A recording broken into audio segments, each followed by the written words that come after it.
We've been exploring the role of knives in bushcraft and how these relate to the law in the UK. And I guess a kind of final exploration of this discussion is this bigger context and this bigger thing that's happening in the UK. And that is quite a sensitive topic, but I'm going to try and discuss it as sort of fairly as I can, without being sort of too dogmatic, but neither too politically correct. And that topic is how the fine tradition of enjoying things like knives and our ruralist heritage of carrying tools, and in some cases they're killing tools as well as practical tools, so carrying firearms and using firearms and being adept and comfortable and understanding firearms and also knives. A few generations ago, those things would have been well understood in their correct context, or which came from the rural heritage of farming.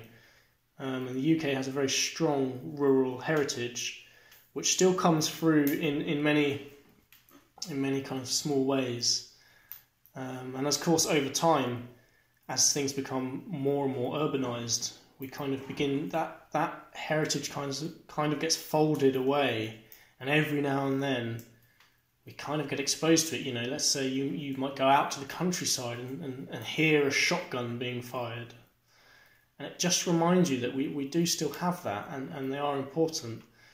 You know, and shooting is a sport, so country sports, they're not violent, they're not they're not there for any sort of criminal purposes. They're there for sporting enjoyment and for the full appreciation of the countryside.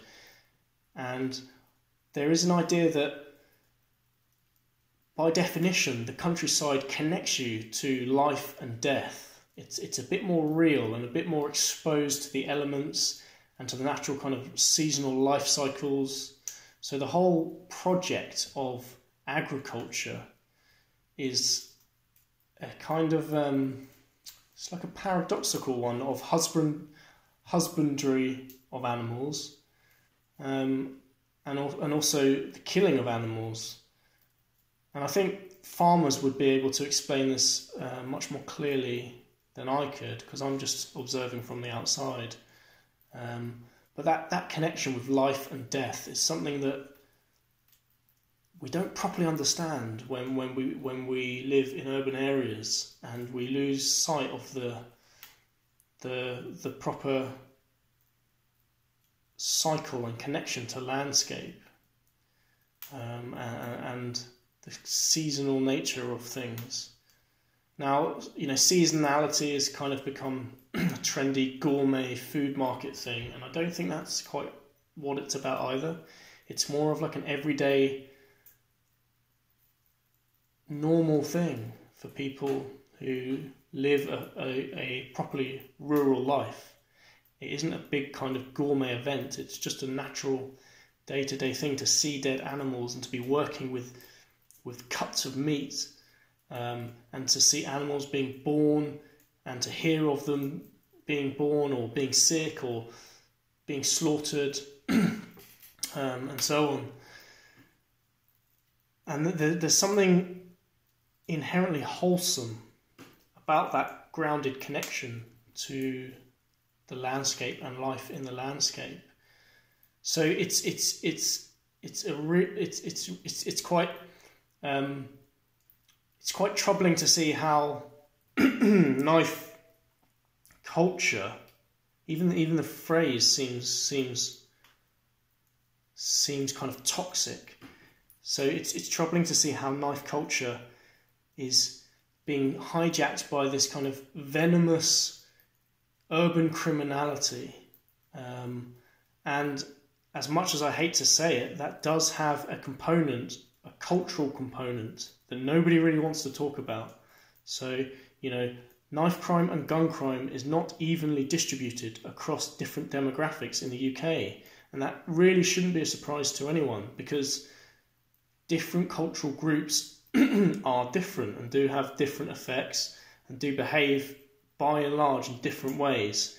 And we're not talking about individual prejudice. We're talking about this kind of average over a normal distribution over a large population of people. London, for example, I'm not sure if it's still going, but the Met Police specifically had Operation Trident to tackle gun crime, mostly in the black community. Now that phrase in a few years will probably be too politically incorrect to say, and they'll just have to find another euphemism to cover up the cultural components in these things. Another example was when a farmer in the UK notoriously shot and killed a young burglar on his property. And in this example, there was no kind of racialized component to the story. It was simply that this farmer had been burgled many times in the past, I think about 10 times previously. Tony Martin was his name. And he lived in an isolated farm, quite aptly named Bleak House. And he was burgled at night, and he ended up shooting a 17-year-old, I think, burglar in the back and killed him. And he was sentenced to prison. And he served a significant prison sentence without parole, I should add, until he was finally released. And I think that was a very divisive case, and many people thought that the law had been unfairly applied, and even outside of the kind of legal arguments, that there was just a bigger kind of problem with this conflict of kind of urban understanding of proper rural culture, and that kind of came out in a sort of distorted debate. So it's hard to talk about these topics in the UK. Somebody who tried to do that was David Starkey, a historian. Now Starkey happens to be Caucasian and gay, but those things aren't really relevant at all to the principle of the point he was making. So he was on a TV show called Question Time, I think, and he basically said that we have a big problem in the UK with this pseudo gangster culture, which has essentially been imported by Jamaican immigrants and then subsequently adopted by their white counterparts, chiefly in London, but also in other inner city areas. And we need to talk about it. We need to state it clearly and understand what that's doing to our society.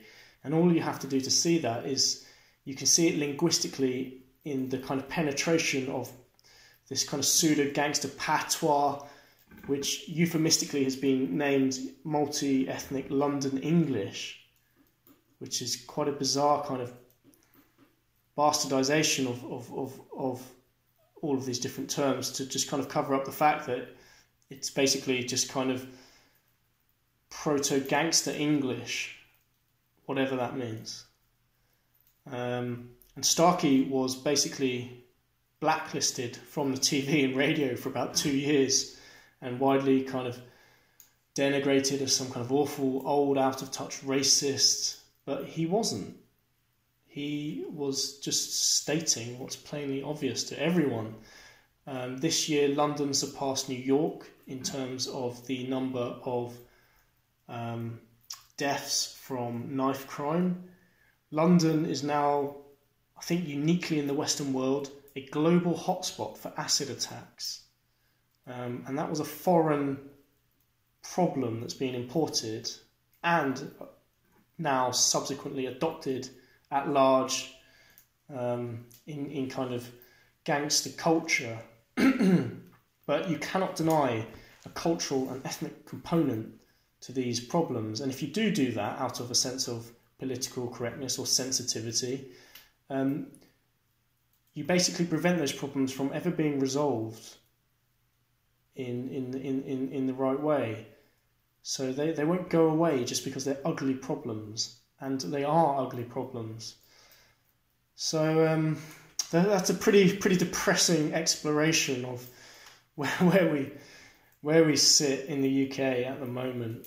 But it's one that I haven't really seen anybody do. So I just wanted to try and understand what that's all about. What we need to do as bushcrafters and people interested in this exposure to rural life is to be bold in celebrating the values and virtues of using knives as tools, understanding them, handling them correctly, and the same to a lesser degree with firearms, because obviously we can't kind of carry firearms and use them in the same way that we can with knives. And wherever we can, we need to kind of defend the use of knives in the right way. And we shouldn't let our culture be kind of hijacked and sullied by all this other stuff that's going on.